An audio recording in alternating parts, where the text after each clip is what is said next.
I don't care where you're from or who you are, there's nothing like a good piece of fried chicken. I think you're absolutely right. Originally intended to help preserve foods, frying became a common cooking technique worldwide because it makes anything taste just a little bit better. The invention of the frying pan has been credited to the ancient Mesopotamians, which means humans have been frying food pretty much since the dawn of civilization itself. And the origins of some of your favorite fried foods might surprise you. So today, we're going to take a look at some deliciously crispy facts we didn't know about the history of fried foods. Before we get started, be sure to subscribe to the Weird History Food channel. After that, please leave a comment and let us know what other foods you would like to hear about. Okay, fries are up! Widely regarded as nature's perfect food, the churro is made by piping a batter of flour, water, and salt through a star-tipped utensil known as a churrera into hot oil where it fries until it's crispy. Known for their distinct ridged design, churros were traditionally dusted with cinnamon and sugar. In recent years, however, they've increasingly become available in other flavors such as chocolate and caramel, which is great because variety is the spice of life, specifically when that variety is chocolate and caramel. While these pastries are primarily associated with Spain, Portugal, and Latin America, their exact origin is unclear.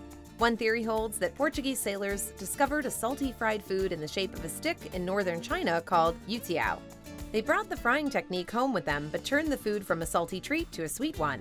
When the Spanish heard of it, they put a twist on the recipe by pushing the dough through a star-shaped tip before frying it.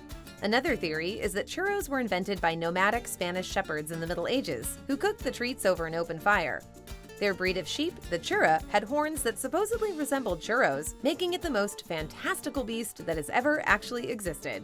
But food historians have pointed out that churros are extremely similar to types of fritters enjoyed in the Roman Empire and even earlier in Greece. So they may just be a native part of Mediterranean cuisine. No matter the exact origin, we know that the pastries have been around for centuries, and that they were introduced to South America during the Spanish Inquisition. In the US, their popularity has been widely credited to Disneyland, which has been selling the snack since the 1980s. So the next time you tuck into a churro, remember to thank Mickey Mouse and the Spanish Inquisition. Classified as choux pastries, which refers to the high moisture dough that creates steam during the cooking process, beignets are made with a yeasted, sweetened dough. After it rises, the dough is cut into squares, fried, and dusted with powdered sugar.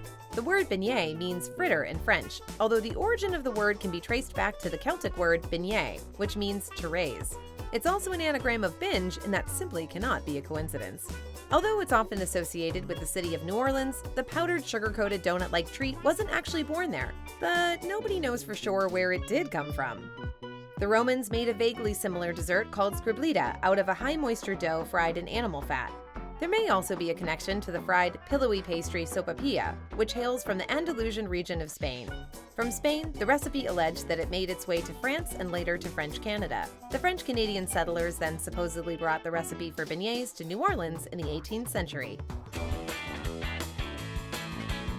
Sweet potato fries or French fries?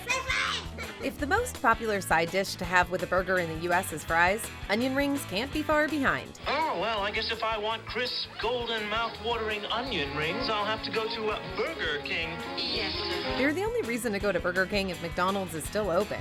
Like many other items in this list, the exact origin of these delicious golden circles has been lost, so unless the creator's name was Johnny Onion Rings, their identity will probably never be known.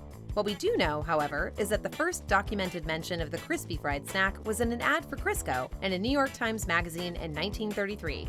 The advertisement included a recipe that said to slice onions into rings, dip them in milk, dredge them in flour, and then deep fry them. Turning technically edible hunks of garnish into a calorie-drenched meal was a common money-saving trick of the Depression-era kitchen.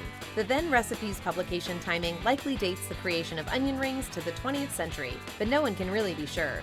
Regardless, the treat has always been popular and is likely a big contributor to the reported 20 pounds of onions the average American eats every year. Fish and chips is a dish consisted of breaded fried fish and thickly cut French fries, often doused in salt and vinegar. It is to England what Coca-Cola and apple pie are to the United States. You know, if you deep fried them, which I'm pretty sure people have. The exact birthplace of fish and chips is unknown, but both Lancashire and London claim to be the meal's port of origin. According to the Lancashire contingent, around 1863, a man named Lees started selling fish and chips from a wooden hut in a market in Mossley, Lancashire. When he moved to a permanent shop, a sign in the window read, "This is the first fish and chip shop in the world," which either shows incredible foresight or a strong intent to franchise. However, Londoners insist the Lancashire folks are full of it. Mr. Rabata was lying to us. Tell me something I don't know. According to them, a Jewish immigrant named Joseph Mallon opened the first fish and chip shop in the Cleveland Way part of London, also around 1863. Sadly, unless new evidence emerges, the only way to settle the dispute is with some sort of fried fish toss, probably. Regardless of where the first one was, in the beginning, most chip shops were small operations, often run out of people's homes. They didn't truly expand until the Industrial Revolution, which was also when the establishments started popping up in the US. Fried of that, batter fried fish, do-do-do-do.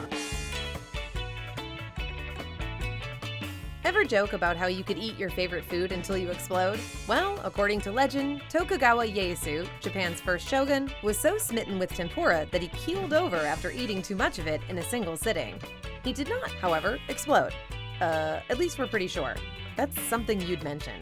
Of course, the stuff he liked was probably a little different than what we get today. Tempura was originally made out of balls of minced meat, fish, or vegetables. In the 18th century, chefs began frying whole fish or vegetables, which helped the dish go from a midday snack to a full meal. In the 20th century, tempura is often served on top of rice or soba noodles. It generally consists of vegetables, meat, or seafood fried in a light batter and served with soy sauce. The batter is traditionally made of soft flour, eggs, and very cold or sparkling water, and a variety of other ingredients, including mushrooms, seaweed, squash, carrots, okra, lotus root, onions, and green beans can be used in the dish. Although people think of it as Japanese, Portuguese missionaries introduced tempura to Japan in the 16th century. Its purpose was to provide a meatless dish during holy fasting days, and its name comes from the Latin ad tempora quaresma, which translates to "in the time of Lent." Prior to the introduction of tempura, fried foods were not part of Japanese culture, but it quickly became popular as a snack. Japanese cardiologists have been thanking the Portuguese ever since.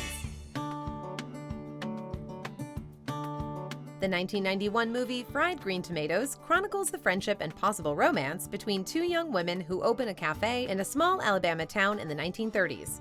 The titular fried green tomatoes are one of the cafe's specialty dishes. Also at one point, Chris O'Donnell gets hit by a train. It's a good movie. The dish, which usually consists of unripe tomatoes dredged in a cornmeal mixture and then deep fried until crispy, originated in the Midwestern or Northeastern U.S. in the late 19th century, potentially introduced to diners by Jewish immigrants. A recipe printed in the Chicago newspaper The Daily Inter-Ocean in 1877 recommended fried green tomatoes as being a breakfast dish, and they were a popular dish in different parts of the U.S. in the first few decades of the 20th century, but recipes were rarely actually published. By the 1970s, fried green tomatoes had lost their popularity, but after the movie's release, the dish gained a mighty second wind and widely came to be perceived as a classic Southern recipe, even though it's anything but. But then they made a movie with Kathy Bates, and they've been famous ever since. What are you doing? Face it, girls. I'm older and I have more insurance. There's nothing Scottish about Scotch eggs. Sorry, Scotty. Don't you think you should rephrase that? Hey, he wasn't Scottish either. The Scotch egg is a hard-boiled egg encased in sausage and coated in breadcrumbs, then deep-fried until crispy. That little voice you're hearing in your heart, begging for mercy? Ignore it. What does it expect you to do? Eat health food? The dish has a number of proposed origins, but none of them take place in Scotland. The first theory is that Scotch eggs were invented at a London retail store called Fortnum & Mason in 1738 as a snack for wealthy travelers. Another story suggests the dish, originally called a Scotty, was created in the Yorkshire town of Whitby in the 19th century by a business known as William J. Scott & Sons. Still, others believe it may derive from a North African dish first recorded in England during the reign of Queen Elizabeth I. Finally, the Scotch egg could be a British take on the Indian curry dish Nargisi kofta, in which a hard-boiled egg is coated with spicy minced meat. But just like that car in the background of Braveheart, the Scotch egg does not belong in Scotland. Fried chicken wings have been on menus across the U.S. since at least the 1850s, but the spicy, saucy version known as buffalo wings doesn't appear to have debuted until more than a century later, and they didn't truly take off in nationwide popularity until they teamed up with pizza. Want to see a pizza really take off? By the 1960s, a Buffalo couple named Frank and Teresa Bellissimo had become famous for supposedly creating this take on fried wings. which they had been serving at the Anchor Bar in Buffalo as early as 1964. However, around the same time, John Young was serving breaded whole chicken wings at his Buffalo Wings and Things franchise in his own variation of the restaurant's signature mambo sauce. Although it doesn't prove they were the originators, the recipe for buffalo wings that is widely used today does seem to be closer to the recipe that the Bellissimos used in their restaurant. Whatever the case, buffalo wings' popularity really began to soar in the 1970s, when pizzeria owners in Buffalo began serving them as a side dish. In the early 1990s, nationwide chains like Domino's and Little Caesars jumped onto the pizza and wings bandwagon, and there was no looking back after that. Pizza. Made of thick cornmeal batter fried until it's crispy on the outside and soft and chewy on the inside, hush puppies are a side dish generally served with fried fish or shrimp. Their dense form and crunchy outer shell make them a satisfying treat that can also be used for home defense. Though they're typically associated with the American South, no one knows where or how they were invented. But several theories exist.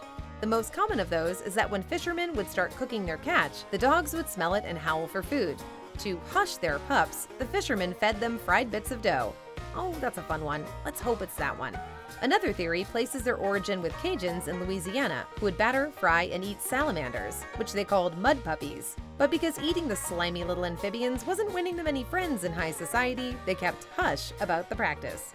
Others believed that hush puppies were invented by a formerly enslaved person, Romeo Govan, who was a well-known cook in the area around Bamberg, South Carolina in the late 19th and early 20th century. He hosted fish fries where he served, among other things, red horse bread. Red horse is the common name of the river-dwelling fish Moxostoma carinatum, and the bread was made of cornmeal batter fried in lard. What people called red horse bread in South Carolina then came to be known as hush puppies elsewhere for reasons unknown. Sort of like how chips mean something different depending on which side of the Atlantic you're on. Whatever the case, in 1934, the fried cornmeal concoction received what was likely its first real attention outside the southern U.S. when the author of a travel piece in the Harrisburg Sunday Courier wrote about eating, and loving, hush puppies while visiting Orlando, Florida. Curiously, she apparently skipped a visit to Universal Studios on that trip, as her review makes no mention of the Jaws ride. So what do you think? Which of these fried food facts surprised you the most? Let us know in the comments below, and while you're at it, check out some of these other Weird History Food videos.